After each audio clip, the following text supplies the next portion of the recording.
হোটেলের নারী কর্মীকে একা পেয়ে অসৎ আচরণ করেছেন পাকিস্তানের ক্রিকেটার। বিশ্বকাপ চলাকালীন শ্রীলঙ্কায় ঘটে এমনই ঘটনা। নারী ওই হোটেল কর্মী চিৎকার করায় বাকিরা গিয়ে রক্ষা করেন তাকে। এমন ঘটনায় ওই পাকিস্তানি ক্রিকেটারকে জরিমানা করা হয়েছে বলেও দাবি গণমাধ্যমের। আরও থাকছে প্রতিবেদনে। শ্রীলঙ্কার ক্যান্ডিতে চলমান আইসিসি টি-20 বিশ্বকাপ ঘিরে পাকিস্তান দলের এক খেলোয়াড়ের বিরুদ্ধে হোটেলের নারী কর্মীর সঙ্গে অসৎ আচরণের অভিযোগ উঠেছে। ঘটনাটির পর ওই ক্রিকেটারকে জরিমানাও করা হয়েছে বলে জানা গিয়েছে। টেলিকম এশিয়া স্পোর্টসের বরাতে বৃহস্পতিবার এক প্রতিবেদন এই তথ্য প্রকাশ করেছে এনডিটিভি সহ একাধিক আন্তর্জাতিক গণমাধ্যম।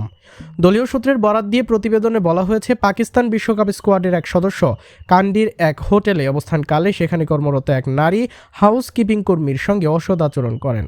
ঘটনার সময় ওই নারী কর্মী চিৎকার করে সাহায্য চাইলে হোটেলের অন্য কর্মীরা দ্রুত সেখানে ছুটে আসেন এবং তাকে উদ্ধার করেন। পরে বিষয়টি পাকিস্তান দলের ম্যানেজার নাভিদ চিমার কাছে জানানো হয়। জানা গিয়েছে, ঘটনাটি ঘটেছে ক্যান্ডির গোল্ডেন ক্রাউন হোটেলে, যেখানে পাকিস্তান দল অবস্থান করছিল। হোটেল কর্তৃপক্ষ বিষয়টির কঠোর ব্যবস্থা নিতে আগ্রহী ছিল, তবে পাকিস্তান দলের ম্যানেজার খেলোয়াড়টির পক্ষ থেকে আনুষ্ঠানিকভাবে ক্ষমা প্রার্থনা করেন। পরবর্তীতে দলীয়ভাবে ওই ক্রিকেটারকে শাস্তি হিসেবে জরিমানা করা হয় বলে প্রতিবেদনে উল্লেখ করা হয়েছে।